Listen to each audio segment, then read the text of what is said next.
Hello, my name is Miss Yao and I'm the art teacher for Grout Elementary for all students K through 5. And normally I'm working with your student in the art room in the building, and I know that this time is really strange. I'm also a parent.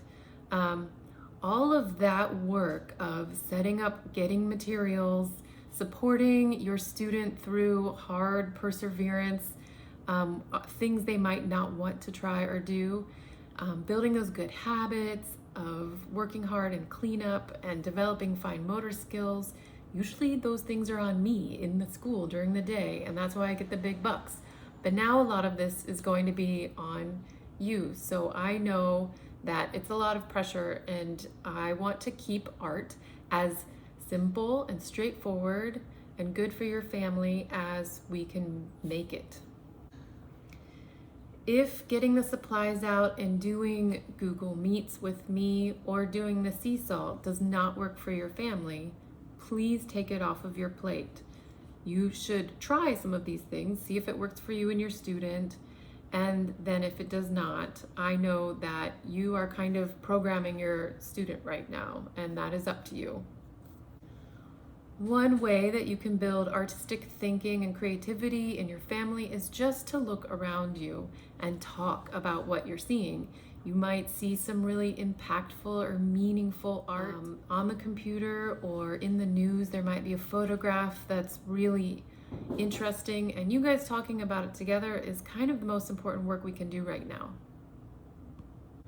Another activity you might enjoy with your student is just to really look closely at the art you have around your house. Probably illustrations and books, things that you just see around your immediate vicinity, talking about those details and what you like and what things remind you of and what you wonder about the art that you see with your student.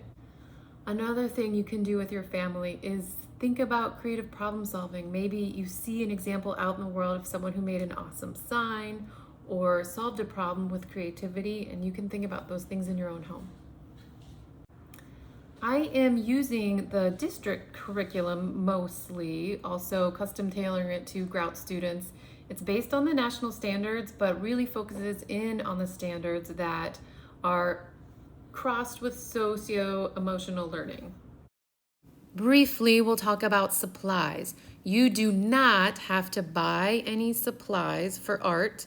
I have given some modeling clay to your classroom teacher, along with a little information sheet for every student at Grout. You can also look for a white sketchbook, blank, coming through to your teacher so that your student has someplace to keep their drawings. Coming soon are some oil pastels that we will figure out a way to distribute, likely through the book bags. And all of these things together can be kept near your computer for Google Meets. If your student has these things and a pencil, they'll be ready.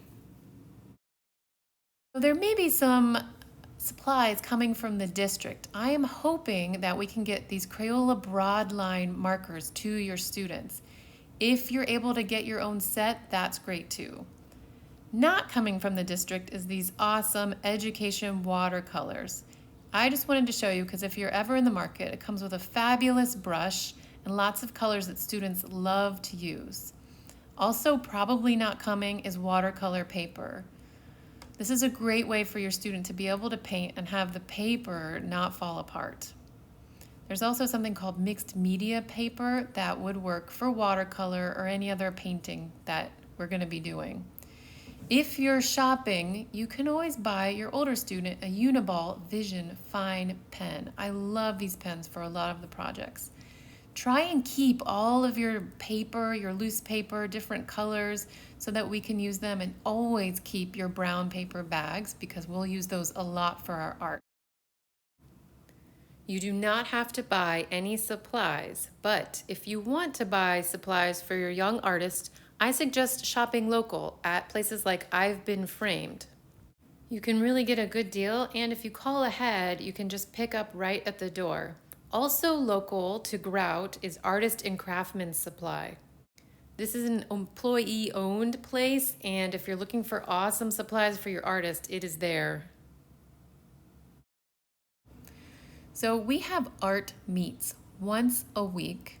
This is an opportunity to come together with classmates and create and share our art.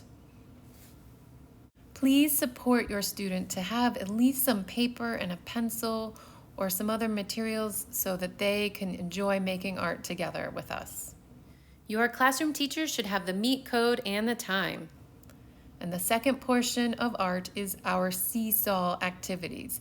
You'll notice that these extend from what we talk about on the meet. So we have the meet first, and then it's on SeeSaw. The SeeSaw lesson should provide all of the same information as we talked about during the meet. And you may notice if you have different students in different grade levels that I like to use the same lesson across the grades when possible, of course making adjustments so that families can work on their art together. If you're having any trouble finding art class, just click on your student's gray name button in the upper left, and then you will see a drop-down menu of all their classes, and you can click on the class that says art class. And that's all I have to share with you. If anything is ever confusing or you have a question, don't hesitate to call me or email me anytime.